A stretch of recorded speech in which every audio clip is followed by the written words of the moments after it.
Assalamualaikum warahmatullahi wabarakatuh. Kami kembali hadir ke hadapan kawan inilah membawakan informasi hangat dan kontroversial. Kami juga telah merangkum 5 berita viral yang kami kemas dalam Inilah Berita. Bersama saya Restu Wulandari, inilah berita selengkapnya.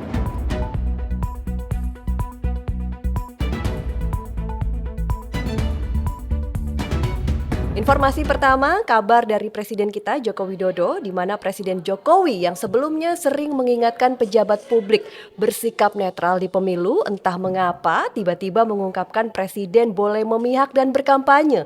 Pernyataan ini disampaikan Jokowi saat penyerahan pesawat A1344 helikopter Fennec dan helikopter Panther tahun 2024 kepada Menhan Prabowo Subianto di Pangkalan TNI AU Halim Perdana Kusuma, Jakarta, Rabu 24 Januari 2024. Jokowi menegaskan undang-undang tidak melarang seorang presiden mendukung pasangan calon tertentu, termasuk berkampanye untuk pasangan calon yang dijagokannya. Sebab presiden merupakan pejabat publik sekaligus pejabat politik.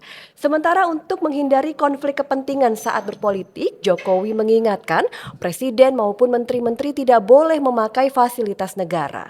Sedangkan ketika ditanya apakah Jokowi sudah memihak kepada pasangan calon tertentu, Jokowi saat memberikan keterangan didampingi Prabowo Subianto justru bertanya balik kepada wartawan. Dan berikut pernyataan Presiden Joko Widodo selengkapnya.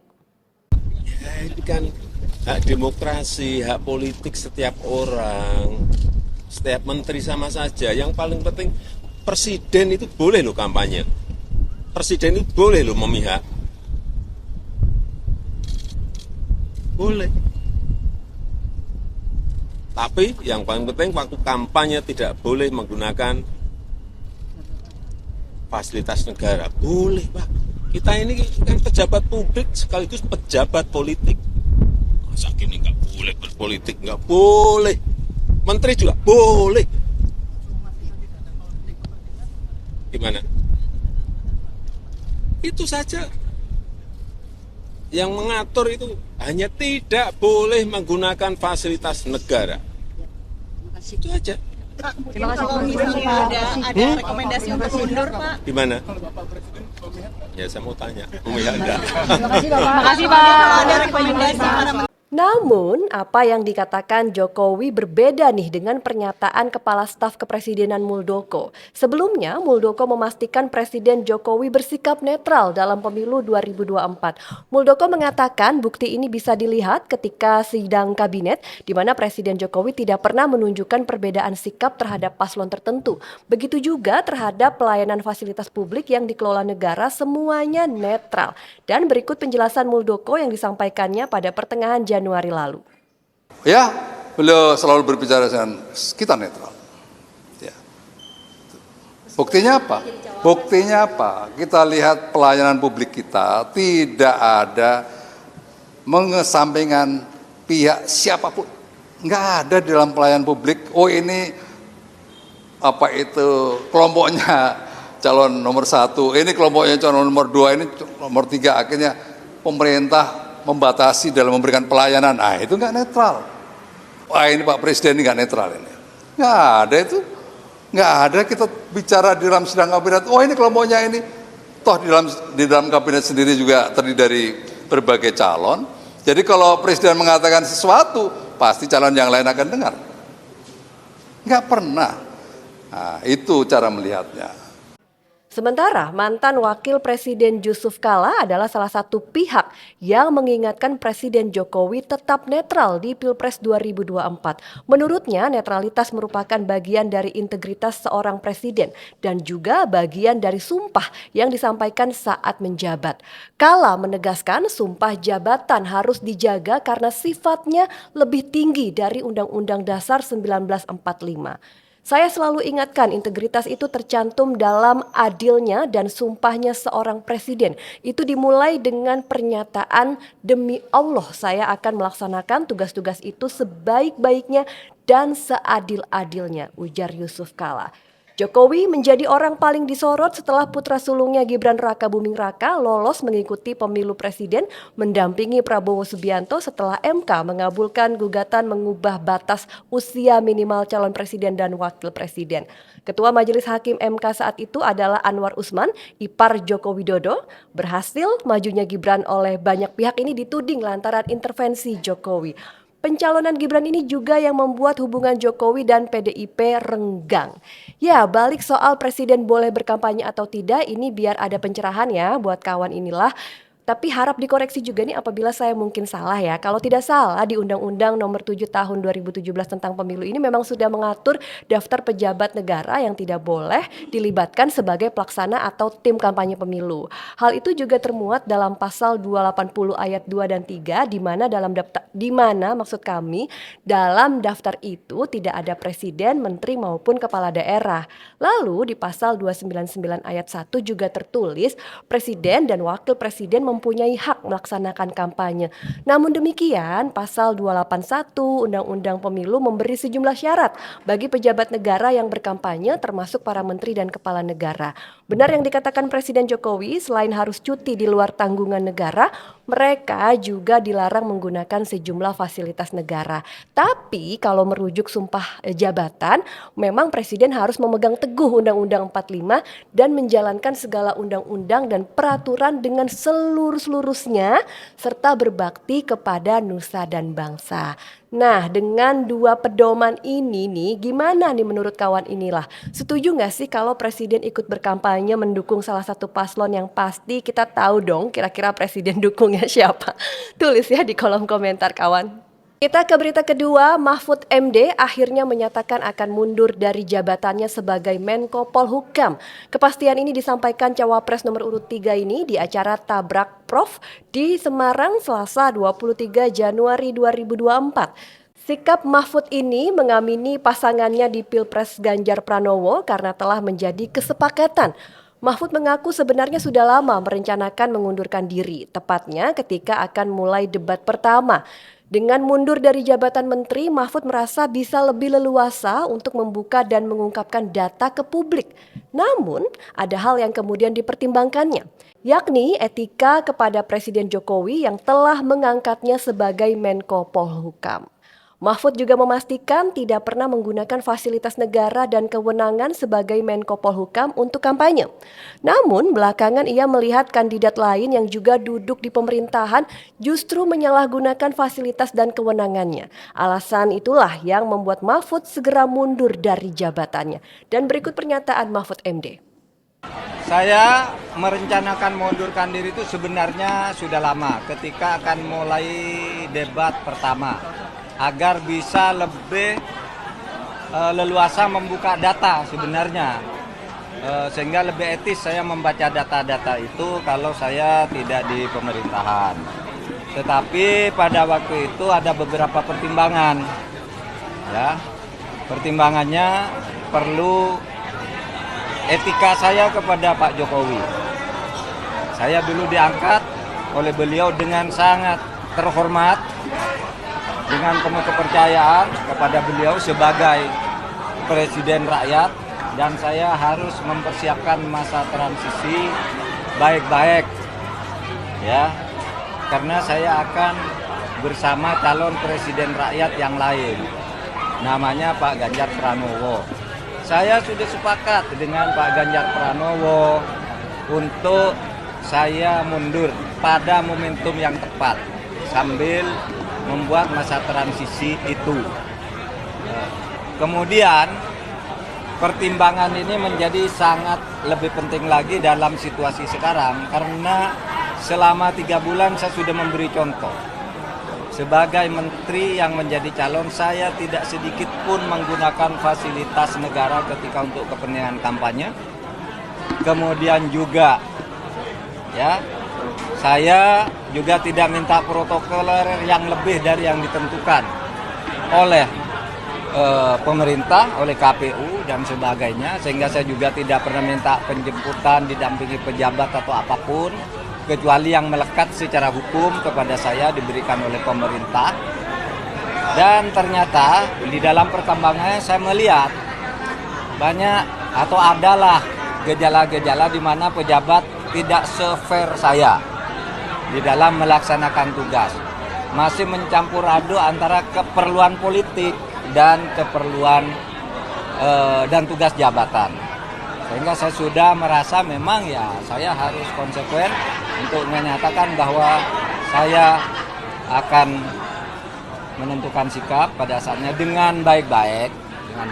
Kapan itu? Nantilah tunggu momentumnya. Kira-kira siapa nih kawan inilah pejabat yang dimaksud Mahfud MD tidak se-fair dirinya dalam melaksanakan tugasnya karena mencampur adukan keperluan politik dan tugas jabatan? Kawan bisa tebak nggak? Tulis di kolom komentar ya. Sementara Presiden Joko Widodo menanggapi singkat nih pernyataan Menko Polhukam Mahfud MD yang berniat pamit dari kabinetnya. Jokowi mempersilahkannya karena merupakan hak Mahfud MD. Dan berikut pernyataan Presiden Joko Widodo. Ya itu hak dan saya sangat menghargai. Banyak kalangan menduga waktu tepat yang dimaksud Mahfud MD untuk mundur adalah setelah ia terlibat perdebatan sengit dengan putra Presiden Jokowi, Gibran Rakabuming Raka dalam 2 kali debat Cawapres. Pengamat politik Rocky Gerung pernah mengatakan Mahfud MD akan kalah debat dengan Gibran karena merasa sungkan dengan bapaknya Presiden Joko Widodo. Wah, tapi nampaknya Rocky Gerung salah kali ini ya, karena kalau melihat debat Cawapres terakhir Minggu malam lalu, Mahfud MD justru terlihat tidak sungkan melawan Gibran, meski cara melawan Gibrannya ini dengan cara yang lebih cool gitu ya, dan tetap berwibawa gitu. Seperti salah satunya menyebut pertanyaan Gibran itu receh dan Mahfud tidak mau menjawabnya. Nah, balik soal Mahfud yang mundur dari jabatannya sebagai Menko Polhukam, apakah ini akan diikuti oleh capres atau cawapres lainnya yang masih mengemban jabatan penting? Misalnya Gibran Rakabuming, mungkin yang kita tahu ya DPRD Solo ini nih memprotes Gibran yang sering cuti nih untuk kampanye, sementara pekerjaan sebagai wali kotanya masih banyak yang harus dikerjakan. Gimana kalau menurut kawan inilah? Tulis lagi di kolom komentar ya. Kita ke berita ketiga, kampanye hitam mulai menodai pemilu presiden 2024. Baru-baru ini beredar sebuah rekaman suara yang berisi percakapan antara Ketua Umum Partai Nasdem Surya Paloh dan calon presiden nomor urut 1 Anies Baswedan. Rekaman yang viral di media sosial itu langsung dibantah Partai Nasdem lewat unggahan akun Instagram resmi @official_Nasdem. Rekaman suara itu disebut hoax. Waspada hoax ya kakak-kakak semua, beredar video suara rekaman palsu Ketua Umum Partai Nasdem Surya Paloh dan Capres 01 Anies Baswedan. Partai Nasdem tegaskan itu tidak benar dan merupakan fitnah yang amat keji. Demikian keterangan tulis akun Instagram @official_Nasdem dikutip Selasa 23 Januari 2024. Partai Nasdem berencana menempuh jalur hukum guna mengungkap pelaku penyebaran informasi hoax itu. Dan berikut kita simak isi percakapan dalam rekaman suara yang beredar. Detik-detik teleponan. Bapak Ketua Nasdem, Surya Paloh berbicara dengan Bapak Anies Baswedan, calon presiden tahun saya sudah berusaha sekuat 2024. tenaga. Pas di debat juga saya mati-matian buat ngambil perhatian masyarakat. Ya tetap aja, tapi datamu itu ngawur. Bilang angin nggak punya KTP segala. Saya yang malu. Haduh, Nies. Itu saya berusaha kalem aja Pak buat ngeles. Kesalahan masa lalu kamu itu kebanyakan sih. Saya juga merasa dibohongin nih sama si Mimin. Di awal, dia janjiin banyak banget hal. Sampai maunya jadi ketua. Tapi malah zong. Pak, kesalahan itu saya sudah tutup-tutupin. Kalau soal Cak Mimin, saya juga sebenarnya capek Pak. Coba minta mulutnya diem aja. Percuma saya angkat wakil kalau nggak ada gunanya. Makin kelihatan kan kerenan ngap Gibran? Iya bener Pak. Oke, bakal saya sampein. Rekaman hoax ini langsung mendapat reaksi nih dari netizen seperti akun Reza Rega di akun X-nya menulis, suara Bapak @suryapaloh51 nggak seperti itu, tempo dan intonasinya sangat beda. Kalau suara Bang Anies Baswedan warna vokalnya hampir mirip, tapi lagi tata kalimat ucapannya sangat jauh berbeda. Bisa jadi ya. Kemudian akun Alfat ini meminta Nasdem melaporkan ke aparat berwenang nih. Usut tuntas Min, mereka kalau dibiarkan makin menjadi. Mentang-mentang kita pada diem, mereka malah makin kelewatan. Boleh diusut. Oke, akun T Jabar mengatakan ada rasa-rasa AI-nya. Dah lah, semoga kita terhindar dari arus para penyebar hoaks apapun kontennya. Bener juga sih, apalagi sekarang AI kan juga udah bagus-bagus ya. Bisa jadi itu memang beneran AI karena mirip banget gitu ya. Sebelumnya, informasi hoaks juga menerpa pasangan Capres nomor urut 2 Prabowo Subianto Gibran Rakabuming, di mana rekaman berisi percakapan antara pejabat daerah di Kabupaten Batubara, Sumatera Utara yang sedang berkong kali kong untuk memenangkan Prabowo Gibran menggunakan dana desa. Pelaku penyebaran berita bohong itu telah dibekuk polisi. Pertanyaannya adalah, tetap itu suara siapa ya? Masih penasaran. Wah, menjelang pemilu ini ada aja ya hal-hal yang bisa memprovokasi seperti ini. Duh, yuk kawan, inilah mulai harus pilih-pilih dan cek fakta terhadap informasi atau berita yang kalian baca, kemudian dibagikan kembali. Jangan sampai nih ya kita terjebak menyebarkan berita hoax. Pidana UU ITE siap nih menjerat perilaku-perilaku tidak terpuji kawan inilah. Kita ke informasi keempat. 3 orang warga kota Bandung, Jawa Barat yang terdiri dari 2 pria dan seorang wanita mengaku dikeroyok. Wajah ketiganya terluka dan mengeluarkan darah. Korban kemudian memvideokan luka-luka yang mereka derita, di mana seorang pria mengaku sebagai pendukung Prabowo dan meminta tanggung jawab PDIP. Dalam narasi yang tertulis, peristiwa dugaan pengeroyokan bermula ketika korban hendak pulang dari arah Jalan Sriwijaya ke Jalan Pasir Koja pada Minggu 21 Januari 2024. Setibanya di Jalan Inggit Garnasi, kendaraan mereka tersendat karena macet. Tidak dijelaskan korban menaiki kendaraan apa, namun saat di tengah kemacetan, ada satu bus yang berisi sejumlah penumpang mengacungkan 3 jari ke arah korban. Korban pun membalasnya dengan mengacungkan 2 jari. Para penumpang yang ada di dalam bus kemudian langsung keluar dan mengeroyok korban. Berikut pernyataan korban. Tolong sebarkan, ini saya korban dari pemukulan pihak PDIP dan teman saya.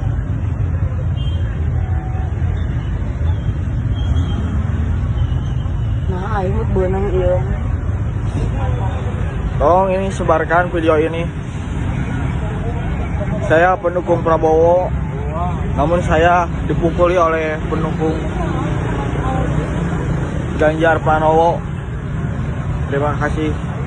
Minta tolongnya agar untuk diusut ini. PDIP Jawa Barat mengaku sedang mencari korban dan ingin mengetahui kronologis kejadiannya. Ketua DPD PDIP Jabar Ono Surono melalui pesan singkat mengatakan peristiwa pengeroyokan ini dipicu 3 korban yang tiba-tiba berteriak nomor dan nama paslon 02 ke arah kerumunan massa nomor urut 3. Info awal yang bersangkutan teriak-teriak nomor dan nama paslon lain di kerumunan masa kampanye, ucap Ono Surono. Ono menilai perlu dilakukan penelusuran lebih lanjut soal ada atau tidaknya unsur kesengajaan yang dilakukan korban untuk memancing emosi massa dan menimbulkan situasi tidak kondusif.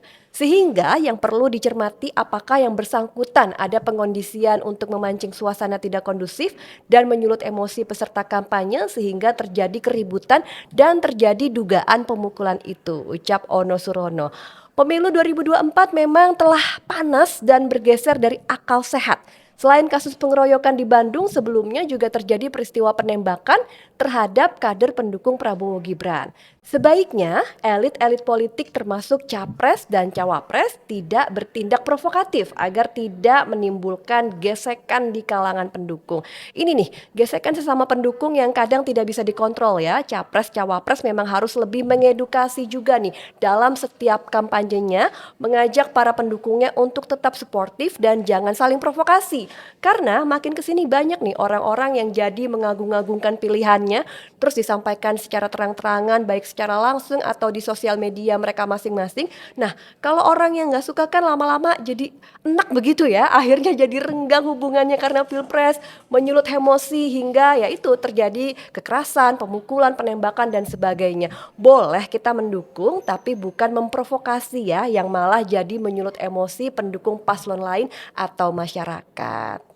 Kita sampai ke berita terakhir, berita kelima, tidak penting tapi menggemaskan. Konglomerat Garibaldi Thohir atau Boy Thohir menyatakan dukungannya kepada pasangan nomor urut 2 Prabowo Subianto, Gibran Raka Buming Raka pada Pilpres 2024. Sampai di sini masih biasa-biasa aja ya beritanya ya. Tapi Boy dalam acara relawan Erick Thohir alumni Amerika Serikat Jakarta pada Senin malam mengklaim sepertiga penyumbang perekonomian Indonesia siap membantu memenangkan Prabowo Gibran satu putaran. Kakak dari Menteri BUMN Erick Thohir ini mengungkapkan banyak pengusaha kakap siap membantu memenangkan Prabowo Gibran. Mulai dari Jarum Group, Sampurna Group, Adaro Group, dan lainnya. Dan berikut pernyataan Boy Thohir. Jadi sebagai background Bapak, sebenarnya ini relawannya Erick Thohir Pak. Jadi ada relawan Erick Thohir, ada Etos, ada Etas, ada relawan di mana-mana. Dan memang kebetulan ini relawan-relawan yang memang teman-teman alumni dari LA, dari Boston, dari Long Beach, dari California, dari DC, dari semua lah Pak. Dan ini sudah berjuang bersama-sama dengan Pak Erick dari mulai waktu Pak Erick jadi TKN, Bapak. Walaupun kami jumlahnya sedikit, tapi ya di ruangan ini mungkin sepertiga perekonomian Indonesia ada di sini, Pak. Jadi kalau mereka ada Victor tadi, you name it, Pak. Dari mulai Jarum Group, Sampurna Group, Adaro Group, siapa lagi? Pokoknya grup-grup semua Pak ada di sini, ya kan? Ada Ninin, the richest wanita in Indonesia, ya kan? Dan semuanya Pak. Wah, ada Pak, ada Mas Uya sama Eko juga. Ya. Oke. Jadi izin Bapak, terima kasih atas kehadirannya luar biasa. Ini membuat semangat kita Pak untuk tadi ya sekali putaran. Terima kasih. Wassalamualaikum warahmatullahi wabarakatuh. Pernyataan Boy ini menjadi viral. Jarum Group dan Adaro Group ini langsung membantah pernyataan Boy Thohir. Sementara netizen merespon klaim Boy Thohir ini seperti yang ditulis akun Beda Genre di media sosial X. Berarti pemilu ini lebih ke oligarki versus rakyat. Sedangkan akun Sulaiman menulis Prabowo bersama konglomerat, yang lain bersama rakyat. Ih, bisa aja kata-katanya. Sementara akun Protein Nabati menulis, paslon yang didukung oligarki itu ngeri gak sih? Sama halnya kita ngasih kontrol negara ini ke mereka. Kebijakan yang dibuat minimal akan berlaku 5 tahun loh. Itu gak bentar, hati-hati ya. Wah, ada-ada aja ya netizen ini. Gimana menurut kawan inilah? Tulis ya di kolom komentar. Demikian inilah berita kali ini. Jangan lewatkan inilah berita berikutnya tentunya dengan informasi yang lebih menarik, viral, dan kontroversial. Jangan lupa juga untuk like, komen, dan subscribe. Dapatkan juga informasi lengkap seputar pemilihan umum di kanal pemilu.inilah.com. Saya Restulandari, wassalamualaikum warahmatullahi wabarakatuh, dan sampai jumpa.